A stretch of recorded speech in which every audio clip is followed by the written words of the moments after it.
പാല town കുരിശുപള്ളിയിൽ പരിശുദ്ധ അമലഫമാതാവിൻ്റെ jubilee തിരുനാൾ December 1 മുതൽ 9 വരെ ആഘോഷിക്കും. പാലാ കത്തീഡ്രൽ, ലാലം പഴയപള്ളി, ലാലം പുത്തമ്പള്ളി ഇടവകകളുടെ ആഭിമുഖ്യത്തിലാണ് തിരുനാൾ ആഘോഷം. ഭക്തിനിർഭരമായ തിരുക്കർമ്മങ്ങൾ, ബൈബിൾ പ്രഭാഷണങ്ങൾ, പ്രദക്ഷിണം, ഘോഷയാത്ര, 2 വീലർ ഫാൻസറ്റസ് മത്സരം, ബൈബിൾ ടാബ്ലോ മത്സരം, മരിയൻ റാലി, നാടകമേള എന്നിവ തിരുനാൾ ദിവസങ്ങളിലുണ്ടാവും.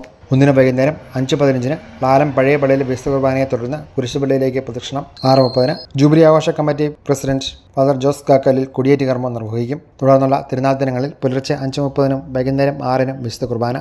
7 രാവിലെ 11 അമലഫമാതാവിന്റെ തിരുസ്വരൂപം പന്തലിൽ പ്രതിഷ്ഠിക്കും. വൈകുന്നേരം 6 കത്തീഡ്രലിൽ നിന്നും ലാലം പുത്തമ്പള്ളിയിൽ നിന്നും കൊട്ടാരമറ്റം സാന്തോം കോംപ്ലക്സിലേക്ക് എത്തുന്ന പ്രദക്ഷിണം 8:15 കുരിശുപള്ളിയിലേക്ക് എത്തും. പ്രധാന തിരുനാൾ ദിനമായ 8 രാവിലെ 6 വിശുദ്ധ കുർബാന. 8 Pala saint Mary's higher secondary school വിദ്യാർത്ഥിനികളുടെ Marian rally. 10 Mar Joseph Kallarangatt വിശുദ്ധ കുർബാന അർപ്പിച്ച് സന്ദേശം നൽകും. ഉച്ചകഴിഞ്ഞ് 2:30 ജൂബിലി ഘോഷയാത്ര, ബൈബിൾ ടാബ്ലോ മത്സരം, 2 വീലർ ഫാൻസറ്റസ് മത്സരം എന്നിവ നടക്കും. വൈകുന്നേരം 5 പ്രസിദ്ധമായ പട്ടണ പ്രദക്ഷിണം ആരംഭിക്കും.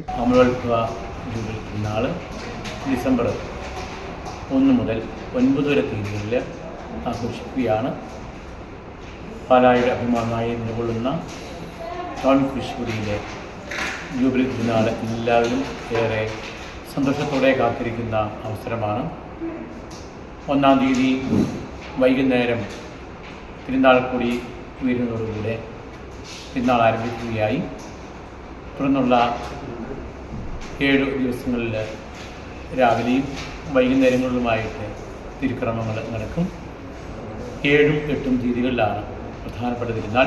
കത്തീഡ്രൽ പള്ളി വികാരി ഫാദർ ജോസ് കാക്കലിൽ, ലാലം പഴയ പള്ളി വികാരി ഫാദർ ജോസഫ് തടത്തിൽ, ലാലം പുത്തമ്പള്ളി വികാരി ഫാദർ ജോർജ് മൂലച്ചാലിൽ, കൈക്കാരന്മാരായ രാജേഷ് പാറയിൽ, അലക്സാണ്ടർ മുളയ്ക്കൽ, ടോമി പാനായിൽ തുടങ്ങിയവർ പത്രസമ്മേളനത്തിൽ പങ്കെടുത്തു.